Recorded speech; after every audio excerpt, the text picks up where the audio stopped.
বাংলাদেশের সবচেয়ে প্রভাবশালী, জনপ্রিয়, পাঠক নন্দিত এবং সবচেয়ে যাদের সার্কুলেশন বেশি সেই পত্রিকাটির নাম হলো প্রথম আলো।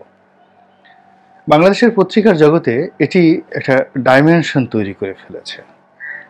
একটা সময় ইনকিলাবের প্রচণ্ড জনপ্রিয়তা ছিল, প্রভাব ছিল, আর ঐতিহ্যগতভাবে ইত্তেফাকেরও ঐতিহাসিক ভূমিকা, জনপ্রিয়তা এবং প্রভাব যুগপৎভাবে দীর্ঘদিন যাবৎ ছিল। এরপর একটি বিশেষ শ্রেণীর কাছে দৈনিক সংবাদ নিদারুণভাবে আকর্ষিত হয়ে পড়েছিল এবং একটা মর্যাদাবান পত্রিকা হিসেবে সংবাদ, দৈনিক সংবাদ সর্বজন গৃহীত হয়েছিল। সংবাদের একটি প্রকাশিত একটি প্রতিবেদন, এটি বর্তমান জামানাতে কোনো পত্রিকার সঙ্গে তুলনা করা যাবে না এবং সেখানে বটবৃক্ষের মতো অনেক বড় বড় সাংবাদিক চাকরি করতেন। পাকিস্তান জামানাতে দৈনিক আজাদ ছিল, পূর্বদেশ ছিল, খুবই জনপ্রিয় পত্রিকা, আর তার সঙ্গে সঙ্গে ইংরেজি পত্রিকা হিসেবে তো অবজারভার ছিলই। কিন্তু এই বর্তমান জামানাতে বিশেষ করে এরশাদ শাহী থেকে এখন পর্যন্ত, এরশাদ শাহী নয়, ঠিক ওই বাকশালী আমল থেকে সংবাদপত্রের কণ্ঠ রোধ করতে করতে করতে করতে আজকের যে সংবাদপত্র এবং আজকের যে মিডিয়া, এটি পুরোটাই সরকার নিয়ন্ত্রিত, সরকার প্রভাবিত, সরকারের লেজুর বৃত্তি করতে হবে এবং দালালি করতে হবে। এটি সাংবাদিক নামধারী লোকদের মধ্যে একটি গর্বের বিষয় হয়ে পড়েছে। কে কত সরকারের পদলেহন করতে পারে, কার সঙ্গে সরকারি কর্তাদের দহরম মহরম সম্পর্ক আছে, বিদেশে যাওয়ার ক্ষেত্রে সরকারি অতিথি হিসাবে বঙ্গভবনে কার দাওয়াত পড়লো, গণভবনে কার দাওয়াত পড়লো, প্রধানমন্ত্রীর সামনে গিয়ে কে কথা বলতে পারলো, সে দু কলম লিখতে পারুক আর না পারুক, মস্ত বড় সাংবাদিক। আর সরকারের নেকনজরে থাকা যে কোনো পত্রিকা, সেটার যে নামই হোক না কেন, তার সার্কুলেশন থাকুক বা না থাকুক, সেখানে কোনো কিছু লেখা হোক বা না হোক, এইগুলো সব বাংলাদেশের নামকরা পত্রিকা, মানে বিজ্ঞাপন পাওয়ার ক্ষেত্রে। এমন অনেক রয়েছে যাদের সার্কুলেশন হয়তো 10 কপি 15 কপি, কিন্তু তারা 50,000 1 লাখ সার্কুলেশন দেখিয়ে বিশাল মানের বিজ্ঞাপন নিয়ে একেবারে বিশাল, যাকে বলা হয়, একটা প্ল্যাটফর্ম গড়ে তুলেছে সংবাদপত্রের কিংবদন্তি পুরুষ হিসেবে। এবং সংবাদপত্রের নেতৃত্বটা এই মুহূর্তে, একটা সময় যেমন নির্মল সেন ছিলেন ঢাকা সাংবাদিক ইউনিয়নের সভাপতি বা ফেডারেল সাংবাদিক ইউনিয়নের সভাপতি নির্মল সেন, যেখানে আব্দুল সালাম সাহেবের মতো মানুষ প্রেস ক্লাবের সভাপতি ছিলেন, তোফাজ্জল হোসেন মানিক মিয়ার মতো মানুষ, তো সেখানে এখন যারা প্রেস ক্লাবের সভাপতি হচ্ছেন, যারা ঢাকা সাংবাদিক ইউনিয়ন, ফেডারেল সাংবাদিক ইউনিয়নের নেতা হচ্ছেন, তাদের অন্য যে কোনো গুণাবলী থাকুক না কেন, ওটা বড় বিষয় নয়। প্রথম গুণাবলী হলো তাদের রাজনৈতিক সংযোগটি কি, তারা কি বিএনপি করেন না আওয়ামী লীগ করেন। এর বাইরে গিয়ে আসলে এই ধরনের পোর্টফোলিওতে ঢোকা সম্ভব নয়। তো যা হোক, তো এই দিক থেকে এখনকার যে সংবাদপত্র বা এখনকার যে সোশ্যাল মিডিয়া, এখানে সাস্টেইন করতে হলে প্রচুর মেধা লাগে, কৌশল লাগে, যোগ্যতা লাগে এবং বিনিয়োগ লাগে।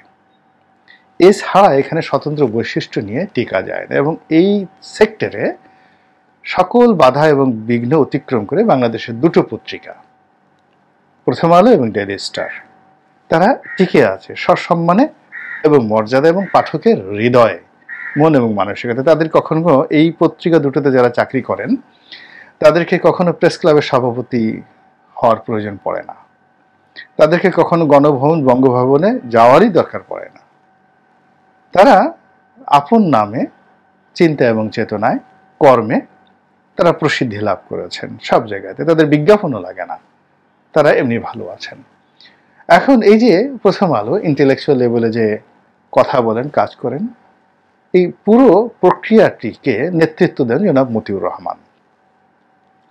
তো জনাব মতিউর রহমান একজন পলিটিক্যাল ব্যক্তিত্ব, আবার ডেইলি স্টারের মাহফুজুর রহমান সাহেব তিনিও একজন মুক্তিযোদ্ধা, খুব এমিনেন্ট মুক্তিযোদ্ধা, এবং বাংলাদেশের যে কয়টি সত্যিকার অর্থে যাদের সিএস আর এস পর্চা ভালো, মানে বাপের নামে একটা সুনাম আছে, বাপ গুন্ডা না, বাপ বদমাস না, চোর না, বাপ শিক্ষিত, মর্যাদাবান, তো এইরকম যারা পিতৃ পরিচয় দিতে পারেন তার মধ্যে সাংবাদিকদের মধ্যে মাহফুজুর রহমান প্রধানতম। তার বাবা আবুল মনসুর আহমদ বিখ্যাত সাংবাদিক, বিখ্যাত লেখক, বিখ্যাত রাজনীতিবিদ, এমপি ছিলেন, মন্ত্রী ছিলেন এবং কয়েকদিন ভারপ্রাপ্ত প্রধানমন্ত্রীও ছিলেন।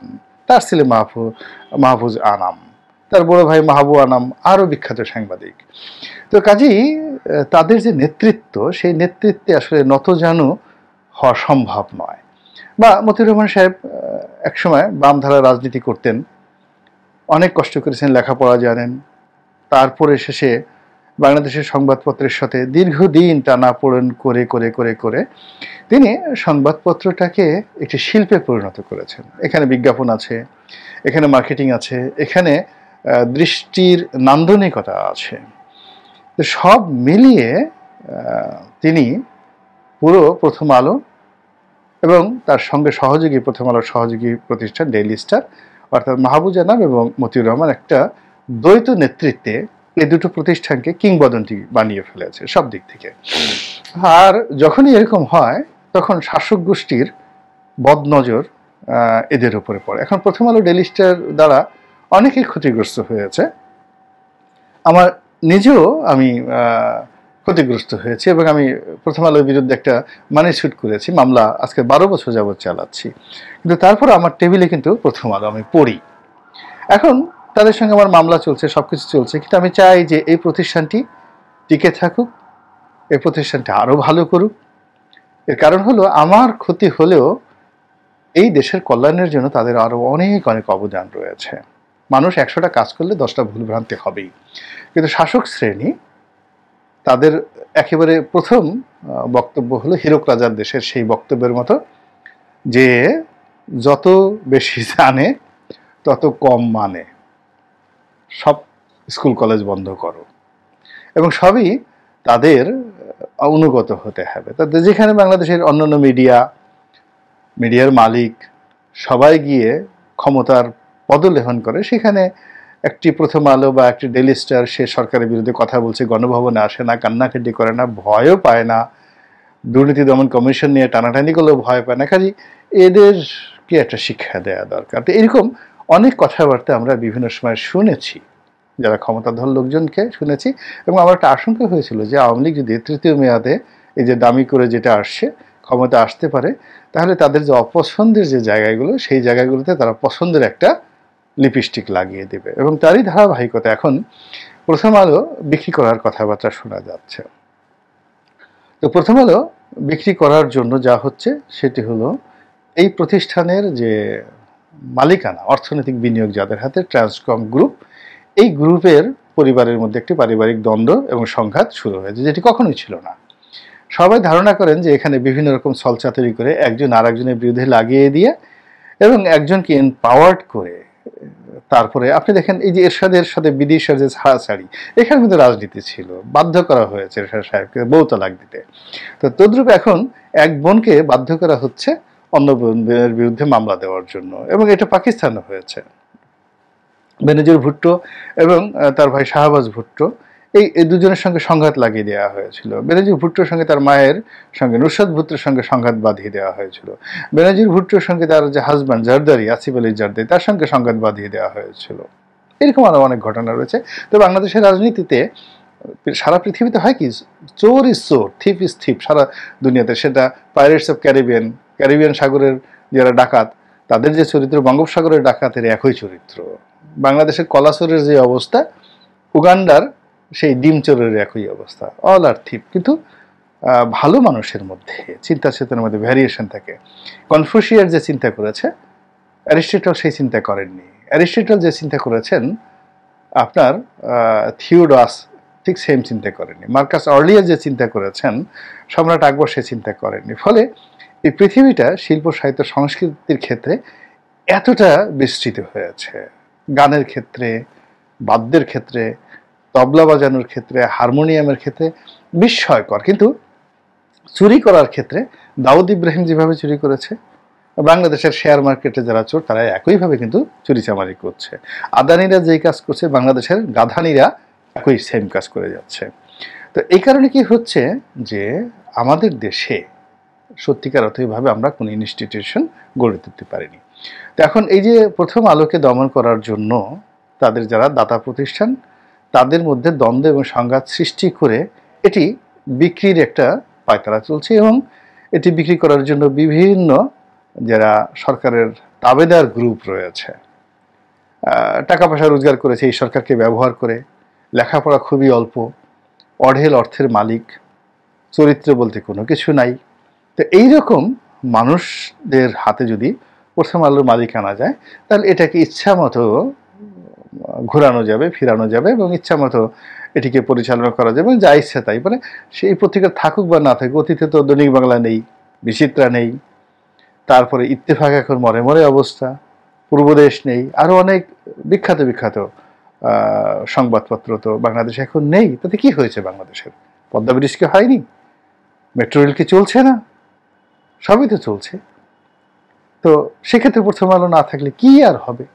যারা পড়ে নাই তারা কি এখন পড়ার দরকার? এখন তো সবাই ফেসবুকে সবকিছু পাচ্ছে। এরকম চিন্তা ভাবনা যারা করছেন তাদের কাছে এই প্রথম আলোর মৃত্যু বা প্রথম আলোর যে মালিকানা পরিবর্তন, এটি কোনো বিষয় না। কিন্তু ব্যাপারটা হলো যে আমাদের দেশে আওয়ামী লীগ আসার সঙ্গে সঙ্গে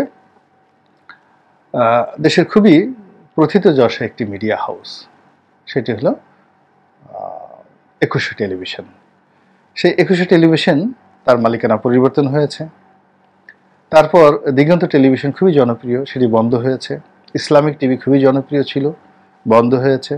চ্যানেল 1 বন্ধ হয়েছে। এরপর এর আগে আওয়ামী লীগ যখন ছিল তখন দৈনিক বাংলা, বিচিত্রা, এটা বন্ধ হয়েছে। আবার বিচিত্রা কিনে নিয়ে আবার নতুন করে চালু করার চেষ্টা করেছে, কিন্তু বিচিত্রা আর চালু হয়নি। এরপরে যখন বাকশালের সময় মাত্র 4টি সরকারি পত্রিকা রেখে বাকিগুলোকে সব বন্ধ করে দেওয়া হয়েছিল, এই যে জিনিসগুলো হয়েছে, বা এই সময়টাতে যেভাবে ইসলামী ব্যাংক দখল করা হয়েছে, বিভিন্ন পরিবার কেন্দ্রিক যে ব্যাংকিং একটা সিন্ডিকেট গড়ে উঠেছে, এই সিন্ডিকেটের ফলে পুরো অর্থনৈতিক সেক্টরটা যেভাবে ধস নেমেছে, এর ফলে একটা ব্যাংক আর একটা ব্যাংকের সাথে একীভূত করেও কিন্তু পরিস্থিতি সামাল দেওয়া যাচ্ছে না। তো মানুষের যে চিন্তার জগৎ, চেতনার জগৎ, এই চেতনার জগতে নাড়া দেওয়ার জন্য, বিকল্প চিন্তা করার জন্য যে মেধার বিকাশ দরকার, এটি সরকারের লেজুর বৃত্তি করে এমন কোনো পত্রপত্রিকা দ্বারা সম্ভব নয়। এই জাতিকে বাঁচিয়ে রাখার জন্য, বিকল্প চিন্তা করার জন্য, বিকল্প কথা তৈরি করার জন্য, বিকল্প গান তৈরি করার জন্য, সঙ্গীত তৈরি করার জন্য যে মেধা এবং মননশীলতা এবং যে গণমাধ্যম দরকার, সেই গণমাধ্যমের মধ্যে আমি মনে করি প্রথম আলো প্রধানতম। এবং এই প্রথম আলোটি দখল করা হোক, বিক্রি করা হোক, মালিকানা পরিবর্তন করা হোক, সম্পাদক পরিবর্তন করা হোক, যা কিছু করা হোক না কেন, আমি ব্যক্তিগতভাবে এটি কোনো অবস্থাতেই সমর্থন করি না, এবং মরে গেলেও কোনোদিন সমর্থন করব না।